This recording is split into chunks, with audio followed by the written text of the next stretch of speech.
Hello दोस्तों, good morning. स्वागत है एक बार फिर से आप सभी का एमजेड एजुकेशन में। दोस्तों आज है 6 दिसंबर। आज की वीडियो में हम लोग बात करेंगे 6 दिसंबर 2021 की करंट अफेयर के सभी इंपॉर्टेंट क्वेश्चंस के बारे में। पूरी वीडियो ध्यान से देखिएगा, पूरी वीडियो डिटेल में आपको समझाई गई है। अगर वीडियो पसंद आए वीडियो को लाइक और शेयर जरूर कर देना। चैनल पर नए आए हो चैनल को सब्सक्राइब कर लो, बेल आइकन को प्रेस कर लो, जिससे आने वाली सभी वीडियोज का नोटिफिकेशन आप तक पहुंचता रहे। इस वीडियो की पीडीएफ फाइल और डिटेल्स के साथ क्विज मिलेगी आपको हमारे एप्लीकेशन एमजेटी ऐप पर। तो जो आप गूगल प्ले स्टोर पर जाइए और एमजेटी ऐप डाउनलोड कीजिए। यहाँ पर आपको बहुत सारे स्टडी मटेरियल्स मिल जाने वाले हैं। सभी क्विजेस फ्री में दी जा रही हैं, सभी पीडीएफ आपको फ्री में दी जा रही हैं। इन सब का आप लाभ उठाइए। चलिए, इसके अलावा आप हमारे पेड ई बुक्स और कोर्सेज को भी देख सकते हैं। चलिए बात करते हैं लास्ट डे के क्वेश्चंस की। लास्ट डे का हमारा पहला क्वेश्चन था आपसे, वर्ष 2021 का BBC sport life achievement award किसने जीता? तो अंजू बॉबी जॉर्ज को मिला है। अंबुजा सीमेंट के संस्थापक नरोत्तम शेख सरिया जी हैं। इन दोनों क्वेश्चंस के बारे में बहुत सारे लोगों ने डिटेल्स के साथ आंसर किया था। आप सभी लोग डिटेल्स के साथ जरूर आंसर किया करो। चलिए अब बात करते हैं आज के दिन के पहले क्वेश्चन की। तो आज का हमारा पहला क्वेश्चन है, अंतर्राष्ट्रीय स्वयंसेवी दिवस कब मनाया जाता है? तो इंटरनेशनल वॉलेंटियर डे दोस्तों प्रत्येक वर्ष 5 दिसंबर को मनाया जाता है। अंतर्राष्ट्रीय स्वयंसेवी डे या वॉलेंटियर डे, ये कौन होते हैं? जो स्वयं सेवक होते हैं दोस्तों, उन्हें वॉलेंटियर्स कहते हैं। जो खुद से बिना किसी सरकारी संस्था की मदद से किसी की सहायता करते हैं, हेल्प करते हैं, किसी की सेवा करते हैं, उन्हें वॉलेंटियर्स कहा जाता है। तो उनके बारे में अवेयरनेस फैलाने के लिए और साथ ही साथ आर्थिक और सामाजिक विकास के लिए ये दिवस मनाया जाता है।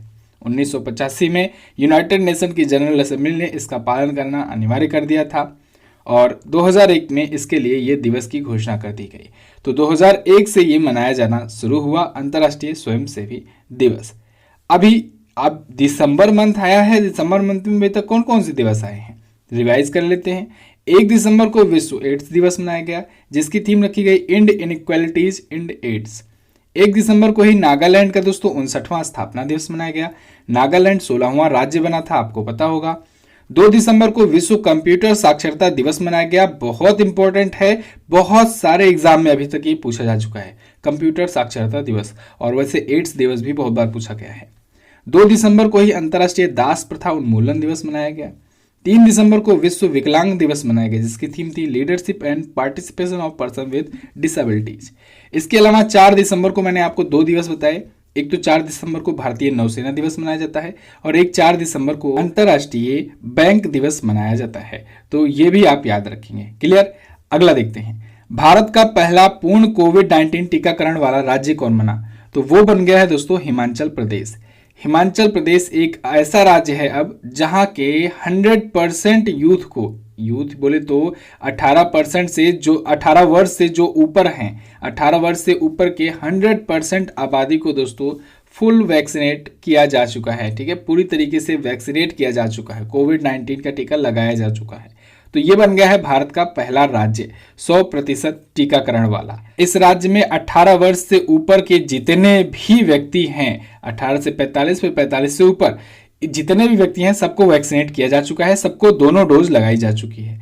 अभी अगस्त 2021 में ही दोस्तों पहली खुराक के लिए भी ये पहला राज्य बना था, यानी 100% आबादी को अगस्त 2021 में पहली खुराक भी दी जा चुकी थी। अब चूंकि 84 दिन बाद ये कोविशील्ड वाली जो होती है, 84 दिन के बाद दूसरी डोज लगती है। 84 दिन भी बीत गए हैं और दूसरी डोज भी 100% को लग चुकी है। तो पूरी तरीके से वैक्सीनेट होने वाला, दोनों खुराक पाने वाला पहला राज्य बन गया है हिमाचल प्रदेश। अच्छा, अगर पूछा जाए भारत का कौन सा शहर है जो 100% वैक्सीनेट हुआ था सबसे पहले, तो आप बताएंगे भुवनेश्वर। इंपॉर्टेंट है, ये भी याद रखिएगा आप। अच्छा, हिमाचल प्रदेश आया है तो हिमाचल प्रदेश से हम लोग कुछ रिवीजन कर लेते हैं। जैसे दोस्तों ई कैबिनेट वाला पहला राज्य बना था हिमाचल प्रदेश, यानी अपनी कैबिनेट को पूरी तरीके से पेपरलेस करने वाला पहला राज्य हिमाचल प्रदेश। इसके अलावा इसने ई परिवहन प्रणाली भी शुरू की थी, तो ई परिवहन प्रणाली भी शुरू करने वाला ये पहला राज्य बना। इसके अलावा दुनिया की सबसे ऊंचाई पर ईवी चार्जिंग स्टेशन स्थापित करने वाला या उद्घाटन करने वाला भी राज्य बना हिमाचल प्रदेश। ठीक है, और यहाँ के लाहौल पे तो हिमाचल प्रदेश के लाहौली जुराबों और दस्तानों को, लाहौली जुराब और दस्ताने हैंडमेड होते हैं, उनको अभी जीआई टैग दिया गया था, तो ये भी आप याद रखेंगे। इसके अलावा दोस्तों अभी दालचीनी की संगठित खेती करने वाला भी पहला राज्य बना था। क्या बना था? हिमाचल प्रदेश दालचीनी की संगठित खेती करने वाला भी पहला राज्य बना था, ये भी इंपॉर्टेंट है। और तो और अभी मैंने आपको उस दिन बताया कि हिमाचल प्रदेश पुलिस को प्रेसिडेंट कलर अवार्ड से सम्मानित किया गया है, तो प्रेसिडेंट कलर अवार्ड भी पूछा जाएगा। ये सभी क्वेश्चंस हिमाचल प्रदेश से हैं, इनका आपको करना है रिवीजन। पिछले दिनों के क्वेश्चंस का अगर आप रिवीजन करते चलोगे तो करंट अफेयर पढ़ना बहुत ही आसान हो जाएगा। चलिए अब देखते हैं हिमाचल प्रदेश के बारे में थोड़ा सा जानकारी और ले लेते हैं। देखेंगे आप मैप में तो यहाँ पर है हिमाचल प्रदेश, ठीक है। अपना बॉर्डर ये उत्तराखंड, उत्तर प्रदेश, हरियाणा, पंजाब और लद्दाख और जम्मू कश्मीर से शेयर किया करता है। राजधानी इसकी दो है, विंटर कैपिटल धर्मशाला और समर कैपिटल है Shimla. Jairam Thakur chief minister, governor हैं विश्वनाथ अर्लेकर, मोहम्मद रफीक यहाँ के चीफ जस्टिस हैं। क्लियर है। नाटी, कथकी, घुटकी आदि यहाँ के लोक नृत्य हैं। और यहाँ पर दर्रों की बात करें तो कुगती दर्रा है, कालीछो दर्रा है। क्लियर है। चलिए आगे बढ़ते हैं। सी डैक ने किस नाम से भारत का पहला स्वदेशी सर्वर लॉन्च किया? तो सी डैक दोस्तों इसने भारत का पहला स्वदेशी सर्वर अभी रुद्र नाम से लॉन्च किया है। बहुत इंपॉर्टेंट क्वेश्चन है, इसको आप याद रखेंगे। सी डैक हमेशा भारत में ऐसी चीजें किया है जिसकी वजह से भारत का नाम रोशन हुआ है। याद होगा दोस्तों, भारत का पहला सुपर कंप्यूटर इसी ने बनाया था। भारत के पहले सुपर कंप्यूटर का क्या नाम है? परम 8000, ठीक है, याद रखिएगा आप लोग, बहुत इंपॉर्टेंट है। भारत का पहला सुपर कंप्यूटर कौन सा है? परम 8000, ठीक है, परम 8000। उस टाइम पर 1990 के दशक में दोस्तों कोई भी देश भारत को अपना सुपर कंप्यूटर देने के लिए तैयार नहीं था, देना ही नहीं चाहता था। जो भी विदेशी ताकतें थी, भारत ने अपना खुद का बनाया। तो फिलहाल सी डैक ने अभी अपना खुद का सर्वर भी लॉन्च कर दिया है रुद्र नाम से, ठीक है। इसे नेशनल सुपर कंप्यूटिंग मिशन के तहत केंद्रीय इलेक्ट्रॉनिक्स और आईटी राज्य मंत्री जो हैं राजीव चंद्रशेखर जी, उन्होंने इसका उद्घाटन किया है। सी डैक का मतलब होता है centre for development of advance computing, Pune में ही स्थित है। 1990 में इसने भारत का पहला सुपर कंप्यूटर बनाया हुआ था। क्लियर। अगला देखते हैं। फॉर्च्यून इंडिया की लिस्ट में भारत की सबसे शक्तिशाली महिला कौन बनी? तो वो एक बार फिर से बन गई हैं दोस्तों, निर्मला सीतारमण जी। हमारी वित्त मंत्री निर्मला सीतारमण जी को फॉर्च्यून इंडिया की लिस्ट में, जो सबसे मोस्ट पावरफुल वीमेंस की लिस्ट है, उसमें टॉप पर रखा गया है। सेकंड पर यहाँ पर नीता अंबानी जी को रखा गया है। नीता अंबानी जी रिलायंस फाउंडेशन की दोस्तों वो चेयरपर्सन है, और जबकि वित्त मंत्री हैं, केंद्रीय वित्त मंत्री हैं निर्मला सीतारमण जी। तो इन दोनों को टॉप 2 पर। टॉप 3 पे अगर बात करें तो सौम्या स्वामीनाथन जी हैं, जो कि वर्ल्ड हेल्थ ऑर्गेनाइजेशन की चीफ साइंटिस्ट हैं। इसके अलावा दोस्तों किरण मजूमदार शाह हैं, जो बायोकॉन की चेयरपर्सन हैं एंड फाउंडर्स में हैं। सुचित्रा इला ये को founder and joint managing director हैं भारत बायोटेक की। भारत बायोटेक ने ही कौन सी वैक्सीन बनाई है? कोवैक्सीन बनाई है, ठीक है। और कृष्णा इला जो है इसके सीईओ हैं। क्लियर है। तो ये फॉर्च्यून इंडिया के द्वारा 50 सबसे शक्तिशाली महिलाओं की लिस्ट जारी की गई थी। अगला, वाल्ट डिज्नी बोर्ड की पहली महिला अध्यक्ष कौन बनी? तो वाल्ट डिज्नी बोर्ड में दोस्तों 98 सालों के इतिहास में पहली बार किसी महिला को अध्यक्ष बनाया है, जिसका नाम है सुसान अर्नाल्ड दोस्तों यहाँ पर आपको इमेज में दिख रही हैं। इन्होंने बॉब आइगर की जगह ली हुई है। इससे पहले बॉब आइगर जो थे ये यहाँ के अध्यक्ष थे। सीईओ तो दूसरे हैं। सीईओ कौन है? सीईओ बॉब चॉपेक हैं, ठीक है। तो सीईओ वही हैं, लेकिन जो चेयरमैन थे वो बदल गए हैं। अब चेयरमैन की जगह चेयरपर्सन आ गई हैं, सुसान अर्नाल्ड। क्लियर है। वाल्ट डिज्नी आपको पता होगा दोस्तों हॉटस्टार के साथ साझेदारी कर चुका है। अब आप हॉटस्टार ऐप जब ओपन करते हो तो आपको डिज्नी प्लस हॉटस्टार लिख करके आता है, ठीक है। तो इन दोनों के बीच में साझेदारी हुई है। 1923 में वाल्ट डिज्नी की स्थापना हुई थी। कैलिफोर्निया यूएस में इसका हेडक्वार्टर है और सीईओ हैं बॉब चॉपेक। क्लियर है। अगला देखते हैं। भारतीय राष्ट्रीय राजमार्ग प्राधिकरण की अध्यक्ष कौन बनी? तो अध्यक्ष बन गए हैं दोस्तों अलका उपाध्याय। अलका उपाध्याय को NHAI यानी national highways authority of India का अध्यक्ष बनाया गया है, ठीक है। यहाँ पर आपको दिख रही हैं अलका उपाध्याय, ये होंगी नई अध्यक्ष national highways authority of India की। अच्छा, इन्हीं के साथ ही साथ संजय बंदोपाध्याय जी को भी नियुक्त किया गया है। इनको भारतीय अंतर्देशीय जलमार्ग प्राधिकरण का अध्यक्ष बनाया गया है। अलका उपाध्याय के बारे में बात करें तो 1990 बैच की आईएएस ऑफिसर हैं। अभी तक ये ग्रामीण विकास विभाग में अतिरिक्त सचिव एडिशनल सेक्रेटरी के रूप में काम कर रही थी। NHAI की स्थापना दोस्तों 1995 में हुई थी। इसके ये क्योंकि रोड मंत्रालय के अंतर्गत आता है, रोड एंड ट्रांसपोर्ट, तो फिर उसके मिनिस्टर कौन है, तो नितिन जयराम गडकरी जी हैं मिनिस्टर। क्लियर है। हेडक्वार्टर है दिल्ली में। अगला देखते हैं, किस देश ने पाकिस्तान को $3 बिलियन का आर्थिक सहायता पैकेज दिया। तो दोस्तों सऊदी अरब ने $3 बिलियन का आर्थिक सहायता दिया है, आर्थिक सहायता पैकेज दिया है पाकिस्तान को। पाकिस्तान की स्थिति दिन प्रतिदिन गिरती जा रही है, बहुत ज़्यादा बदतर होती जा रही है। ठीक है, और इसको अभी हेल्प किया है सऊदी अरेबिया ने। अब इस हेल्प को भी आप लोग हेल्प मत समझिएगा, एक प्रकार से समझ लीजिएगा कि इन्होंने फ़ायदा उठाया है सऊदी अरब ने। कैसे, अभी मैं आपको बताता हूँ। देखिए, इन्होंने दोस्तों सऊदी अरब ने पाकिस्तान को $3 बिलियन का ऋण तो दिया, आर्थिक सहायता पैकेज तो दिया, लेकिन इस पर 4% ब्याज ले रहे हैं। 4% ब्याज। अब आप सोचिए, कोई भी देश इतने ज्यादा हाई इंटरेस्ट पर नहीं लेता है। $3 बिलियन का आप 4% ब्याज लगाइए, हर साल ब्याज लगाइए, जोड़िए, देखिए कितना होता है।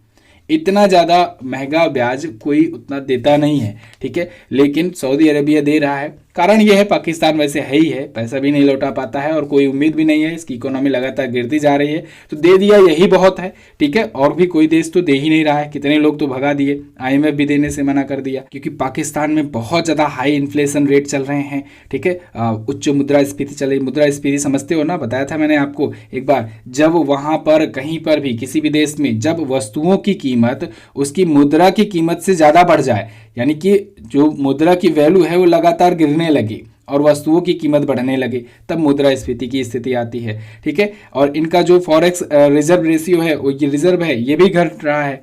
इसके अलावा जो करंट अकाउंट्स हैं उनके लगातार घाटे हो रहे हैं। करंट अकाउंट्स का घाटा का मतलब बिजनेस का घाटा। ठीक है, क्योंकि बिजनेसमैन के होते हैं करंट अकाउंट्स, तो वो लगातार गिर रहे हैं, इंडस्ट्रीज गिर रही हैं, यहाँ का जो रुपया है वो गिर रहा है। तो ऐसे में तो कुछ एक्सपर्ट ये भी मान रहे हैं कि 2024 आते आते पूरी तरीके से यहाँ की करेंसी क्रैश कर जाएगी। अभी एक और देश है जिसकी करेंसी पूरी तरीके से क्रैश हो रही है, क्या आप बता सकते हैं कमेंट करके? इसी का दोस्त था, पाकिस्तान का ही दोस्त। थोड़ा सा हिंट देता हूं, अभी हाल फिलहाल में FATF की ग्रे लिस्ट में उसको भी डाल दिया गया है। तो वो बार बार बचा लेता था पाकिस्तान को, इस बार खुद भी चला गया है ग्रे लिस्ट में।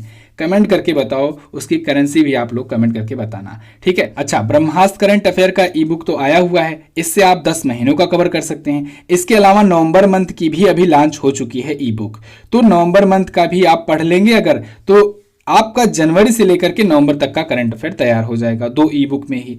ये दोनों ई बुक आपको MZT ऐप पर मिल जाएगी। आप व्हाट्सएप से भी ई बुक प्राप्त कर सकते हैं, UPI के माध्यम से। व्हाट्सएप नंबर डिस्क्रिप्शन में आपको मिल जाएगा। इस हमारी जो ई बुक होती है दोस्तों, वो डिटेल तो होती है, chapter by chapter, topic by topic, और एंड में आपको प्रैक्टिस सेट भी दिया जाता है। तो आप प्रैक्टिस सेट, जो मंथली वाली ई बुक होती है उसमें प्रैक्टिस सेट भी दिया जाता है, तो आप प्रैक्टिस सेट भी बढ़िया से सॉल्व कर सकते हो। जो कोई भी एक बार ई बुक लेता है वो हर महीने ई बुक लिया करता है। अगर आपने अभी तक एक भी बार नहीं लिया है तो मैं आपसे जरूर कहूंगा कि एक बार कोई एक मंथ की ई बुक लेकर के जरूर देखिए। ठीक है, चलिए अब बात करते हैं अगले क्वेश्चन की। किस राज्य सरकार ने महिलाओं के लिए बैक टू वर्क योजना शुरू की? तो दोस्तों अभी हाल ही में राजस्थान सरकार ने बैक टू वर्क योजना शुरू की है महिलाओं के लिए। कभी कभी क्या होता है दोस्तों, महिलाओं को कुछ पारिवारिक मजबूरियों की वजह से अपनी जॉब्स वगैरह छोड़नी पड़ जाती हैं। ठीक है, जैसे कोई लड़की है, वो कोई जॉब कर रही है, लेकिन जब उसकी शादी हो गई, ससुराल गई, और ससुराल वाले जब नहीं अलाउ कर रहे हैं तो उसको वो जॉब छोड़नी पड़ जाती है। ऐसे में बेरोजगारी बढ़ जाती है। कभी कभी और भी कोई परिस्थितियां आती है जब जॉब छोड़नी पड़ जाती है। तो ऐसी महिलाओं को सिलेक्ट करके ऐसी 15,000 महिलाओं को राजस्थान सरकार द्वारा दोबारा से जॉब दिलाई जाएगी बैक टू वर्क योजना के तहत। अब इसमें हो सकता है प्राइवेट कंपनियों के थ्रू उनको जोड़ा जाए, या हो सकता है उनको वर्क फ्रॉम होम प्रकार की टाइप की जॉब दिलाई जाए। तो ऐसा किया है राजस्थान ने। अगला, 5वां हिंद महासागर सम्मेलन 2021 कहाँ आयोजित किया गया? तो ये दोस्तों ये अबू धाबी में आयोजित हो रहा है। अबू धाबी UAE की राजधानी है, याद रखिएगा, संयुक्त अरब अमीरात, यूनाइटेड अरब अमीरात की कैपिटल है अबू धाबी। वहां पर 5वां संस्करण आयोजित हुआ हिंद महासागर सम्मेलन का। और इसमें इंडिया को रिप्रेजेंट किसने किया है? एस जयशंकर जी ने। एस जयशंकर दोस्तों ये भारत के विदेश मंत्री हैं, ये गए हुए थे इंडिया को रिप्रेजेंट करने वहां पर, ठीक है, यहाँ पर आपको दिख रहे हैं। तो अभी हाल ही में 4 दिसंबर को ये आयोजित हुआ। इसकी थीम रखी गई थी Indian ocean ecology economy epidemic. Clear है? अगला क्वेश्चन, हाल ही में किस देश के सेमेरो ज्वालामुखी में विस्फोट हुआ? तो अभी हाल ही में सेमेरू ज्वालामुखी इंडोनेशिया में जो स्थित है वहां पर विस्फोट हुआ है। सेमेरू वोल्केनो जो है दोस्तों ये इंडोनेशिया के जावा द्वीप पर है। इंडोनेशिया में दोस्तों जावा द्वीप जो है वहां पर कई ज्वालामुखियां हैं। वहां का जो सबसे ऊंचा ज्वालामुखी पर्वत है सेमेरू ज्वालामुखी पर्वत, इस पर विस्फोट हुआ है, ठीक है। इंडोनेशिया में लगभग अगर बात करें तो 130 सक्रिय ज्वालामुखी हैं। सक्रिय ज्वालामुखी यानी एक्टिव वोल्केनो, ठीक है। यहाँ पर जहां पर लगातार होते रहते हैं, जहां पर लगातार विस्फोट होते रहते हैं उसे सक्रिय ज्वालामुखी, जहां पर कभी कभी हुआ करते हैं वो उसे सुसुप्त ज्वालामुखी, और जहां पर कभी हुआ था, ठीक है, पास्ट में, लेकिन उसके बाद दोबारा कभी नहीं हुआ, उसे हम लोग शांत ज्वालामुखी कहते हैं। ये 3 टाइप से वोल्केनो होती हैं, ठीक है। और वोल्केनो से जो निकलता है दोस्तों उसे लावा कहते हैं, ठीक है। और जो अंदर में जब रहता है वह मटेरियल तो मैग्मा कहलाता है। इसके अलावा उसे पृथ्वी का सुरक्षा वाल्व भी कहते हैं हम लोग, ठीक है, ज्वालामुखी को। तो ये सभी पॉइंट हैं, बुलेट पॉइंट हैं ज्वालामुखी से, आप याद रखेंगे। तो फिलहाल ये जो सेमेरू ज्वालामुखी है ये 1918 के बाद से अब तक 55 बार फट चुका है। अब आप जानो, यानी कि लगभग हर दूसरे साल एक बार फटता है, ठीक है। अगला देखते हैं, 6 दिसंबर 2021 को किस देश के राष्ट्रपति ने भारत की यात्रा की? तो दोस्तों रसिया के प्रेसिडेंट व्लादिमीर पुतिन आज यानी 6 दिसंबर को भारत आ रहे हैं। भारत आएंगे और भारत और रूस के बीच में जो वार्षिक एक सम्मेलन होता है, भारत रूस वार्षिक शिखर सम्मेलन, उसमें हिस्सा लेंगे। इस बार का ये 21वां संस्करण होने वाला है। इसमें ये प्राइम मिनिस्टर नरेंद्र मोदी जी से मिलेंगे और इसके साथ ही साथ भारत और रूस के बारे में, उसके द्विपक्षीय संबंधों के बारे में बातचीत की जाएगी। भारत और रूस के बारे में अगर बात करें, अभी सुखोई और मिग 29 फाइटर जेट्स को दोबारा लेने की बातचीत चल रही है, डील चल रही है उसकी। इसके अलावा S-400 की डिलीवरी भी शुरू हो चुकी है। S-400 जो है ये एयर डिफेंस मिसाइलें हैं, ये रसिया दे रहा है भारत को, ठीक है। तो ये सभी भी डील हो रही है और प्रोसेस में है, डिलीवरी भी चल रही है, ठीक है। इसके अलावा रसिया के अगर बारे में बात करें तो इसने अभी जरकान मिसाइल का, जरकान जो है वो हाइपरसोनिक मिसाइल है, हाइपरसोनिक मिसाइल का भी परीक्षण किया था। इसके अलावा दोस्तों रसिया ने S-500 का परीक्षण कर लिया अपने देश में, खुद के लिए 500 यूज कर रहा है S-500। भारत को S-400 दे चुका है जो कि बहुत ज़्यादा एडवांस है दुनिया में, ठीक है। चलिए अगला देखते हैं, किस नागरिक सम्मान से सम्मानित वरिष्ठ पत्रकार विनोद दुआ का निधन हो गया? तो अभी हाल ही में दोस्तों पद्मश्री से सम्मानित वरिष्ठ पत्रकार विनोद दुआ जी का निधन हो गया है। विनोद दुआ, या जो आपको इमेज में दिख रहे हैं, ये दूरदर्शन के और एनडीटीवी इसके पत्रकार रह चुके हैं विनोद दुआ जी। इनको भारत का 4था नागरिक सम्मान दिया गया था, पद्मश्री से नवाजा गया था। ये 1996 में Ramnath Goenka excellence in journalism award पाए हुए थे और ये अवार्ड जीतने वाले ये पहले इलेक्ट्रॉनिक मीडिया पत्रकार भी बने थे। तो ये भी आपको याद रखना है, बहुत ही फेमस पर्सनालिटी थी, इनका निधन हो गया है। क्लियर? तो बस दोस्तों ये तो थे आज के दिन के हमारे टॉप 12 करंट अफेयर के क्वेश्चंस। आई होप आपको वीडियो पसंद आई होगी। वीडियो आपने लाइक कर दिया होगा, अगर नहीं किए हो तो लाइक कर दो और शेयर कर दो। शेयर नहीं कर सकते हो तो कम से कम व्हाट्सएप के स्टेटस पर लगा लो आप लोग, ठीक है। व्हाट्सएप के स्टेटस पर आप लोग करंट अफेयर की वीडियो का लिंक लगा लो। और सब्सक्राइब नहीं किए हो चैनल को सब्सक्राइब कर लो best quality content current affair का पाने के लिए। इसके अलावा MJT ऐप पर इसकी क्विज और PDF प्रोवाइड करा दी जाएगी, आप वहां से डाउनलोड कर सकते हैं। चलिए क्वेश्चन ऑफ द डे के जवाब देते जाइए। हाल ही में किस गायक को महाराष्ट्र भूषण पुरस्कार से सम्मानित किया गया? देखिए आज मैं थोड़ा सा पुराने क्वेश्चंस को लिया हुआ हूँ, देखना ये चाहता हूँ कि आपको कुछ क्वेश्चंस याद रहते हैं कि नहीं पुराने क्वेश्चंस। विश्व एड्स दिवस की थीम क्या रखी गई ये जरा बताना, इंपॉर्टेंट है। सभी क्वेश्चंस के बारे में जो पता हो डिटेल में जरूर कोशिश करना आंसर करने का, और क्विज वगैरह सॉल्व कर लेना। टेलीग्राम पर मिलते हैं। और शॉर्ट लिस्टिंग की प्रक्रिया जो है दोस्तों वो तो प्रोसेस में है। जो इंटरव्यू के लिए शॉर्ट लिस्टेड कैंडिडेट हैं उनको जल्दी ही बुलाया जाएगा। इसका आगे का कैसे क्या प्रोसेस होगा मैं टेलीग्राम पर आपको अपडेट कर दूंगा, यहाँ पर वीडियो लंबी हो जाएगी, ठीक है। तो टेलीग्राम ग्रुप ज्वाइन कर लो MJT एजुकेशन। चलिए मिलते हैं दोस्तों अब अगले दिन की वीडियो में, तब तक के लिए नमस्कार, जय हिंद, वंदे मातरम।